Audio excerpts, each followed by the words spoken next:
Hello, my name is Marcus. I'm the compiler of a collection of therapy quotes entitled Psychoanalytic Self-Awareness Quotes. This is TQ 335. Therapy quote number 335. The most general way of describing how people feel in the grip of neurotic experience is to call it a sense of not living well. It will reveal itself either as disturbed relations with other people and or ultimately in symptoms when changes in function turn into changes in structure. The unconscious is making its claim. Neurotic living is experienced as a sense of heightened splitting.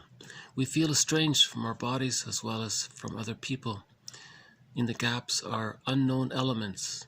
Blocks of unconscious material forged long ago stand between the self and the outer world. The neurotic experiences an alienation within himself. It may be felt by looking in the mirror, quote, "What a strange fellow I see here. But isn't it easier to care for someone whom we know?" I really include this quote mainly for that last part. Isn't it easier to care for someone whom we know? So if you get to know yourself, isn't it easier to care for that person because you know them? Like when you know someone, when you get to know them, you know what happened and you understand them and you know what they need. So it's easier to care for them. So know yourself, right? If you know yourself, then it's easier to care for yourself when you know yourself. I thought that was an interesting little link there that he made.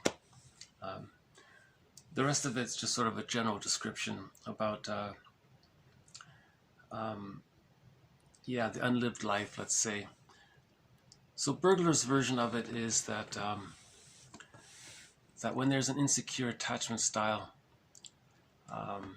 one way to describe an insecure attachment style is that it occurs when the baby has a need. Number one, the need is not met. Number two, the baby wants to protest, but he can't because he doesn't have the motor skills. That's number three. And the baby feels sort of defeated by all that. If these experiences are too great, if the negative experiences with the mother outweigh the positive experiences with the mother, then this would be like a developmental trauma. Then those 4 steps Bergler describes, his theory is that we repeat them, but this time as an adult, when the baby couldn't protest, now as an adult, the adult's going to engage in pseudo-aggressive behavior, but it follows the same 4 steps. So the baby had a wish, it got rejected, he wanted to protest, but he couldn't, he felt defeated. Now as an adult, the person has a wish, but he doesn't know what that wish is because he doesn't have access to the real self. You need a secure attachment to achieve access to the real self. So with an insecure attachment style, the person's goals are defensive goals. They're from the repetition compulsion going awry. So he has the wrong goal, or if he has the right goal, he's not aware of it. Anyways, he's disconnected from himself. So whatever wish he has, it's going to lead, according to theory, that it's going to get refused, because that's the pattern, that's the template from the insecure attachment style. But this time, step 3, he's going to protest. The baby couldn't protest. Now as an adult, he's going to protest. So he'll engage in pseudo-aggressive behavior.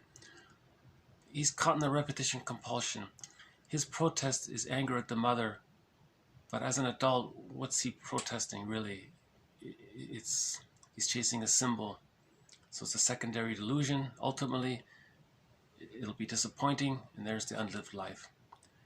So he's describing this as not living well, the unlived life. So an insecure attachment style is a developmental trauma which can lead to an unlived life if it doesn't get addressed at some point. It reveals itself in dysfunctional relationships. With an insecure attachment style, the person is capable of transference love. He's going to transfer his image of the mother onto other and then try to get the needs he didn't get met, so there's a struggle there. No person in adult life can compensate for what the baby didn't get. That stage of symbiosis from birth to 3 months is a one-time thing. Or the person projects his wounded inner self onto the other, identifies with the aggressor, and then does to the other what was done to him to communicate what was done to him. You see, so that's a negative magic gesture. So that'll be problematic with other people. Or one variation of all of this is that the body can bear the burden. And he says the unconscious is making its claim at that point. That's quite a dramatic way of saying it, you know. The unconscious is having, because we've ignored the unconscious, we've ignored our arrested development, we've ignored our insecure attachment style. We just pretended everything was fine, it's all good, but we've ignored it. Then the unconscious makes its claim in the form of some kind of symptom, or leading the person into some dysfunctional way of living. Why? Because all that is in our unconscious, this material. So to know thyself, the self is the totality of the conscious and the unconscious. So we have to know the unconscious to know thyself. And most of who we are is unconscious, it seems. So to know ourself, we have to know the unconscious, both the conscious and the unconscious. His example is someone looks in the mirror and that person says, "Who is that person? I don't really recognize him. He's a strange person." Well, he says, get to know that person. Isn't it easier to care for someone when you know them? So get to know yourself, then that'll lead to self-care, getting to know yourself. That's the moral revolution, Wilson said, to know thyself so that you can care for yourself. And that by caring for ourselves, that's going to bring up the feelings of the undigested hurt that we denied for so long, that led to complicated grief. So once we heal the complicated grief, we're emotionally free. We feel better and we live well after that. We don't live very well if we're stuck in complicated grief all the time, right? Yeah. Okay, once more. The most general way of describing how people feel in the grip of neurotic experience is to call it a sense of not living well. It will reveal itself either as disturbed relations with other people and or ultimately in symptoms. When changes in function turn into changes in structure, the unconscious is making its claim. Neurotic living is experienced as a sense of heightened splitting. We feel estranged from our bodies as well as from other people. So that one right there is that quote from before. When we're strangers to ourselves, we feel estranged to others. Is that right? When we're a stranger to ourselves, we feel estranged to others. And then Karen Horney said, get to know the stranger within. Right? In the gaps are unknown elements.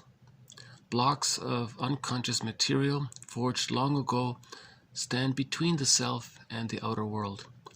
The neurotic experiences an alienation within himself. It may be felt by looking in the mirror, quote, "What a strange fellow I see here." But isn't it easier to care for someone whom we know? So I think that this quote offers sort of a little encouragement, a little nudge to get to know yourself, and then the benefit of knowing yourself is then it's easier to take care of yourself. If someone is not taking care of themselves, it's because they don't know themselves. When you know yourself, it's easier to take care of yourself. That's what he's basically saying. Yeah. Okay, I'll leave this as a short one. So thank you very much. This has been TQ 335. More to follow. Thank you. Bye for now.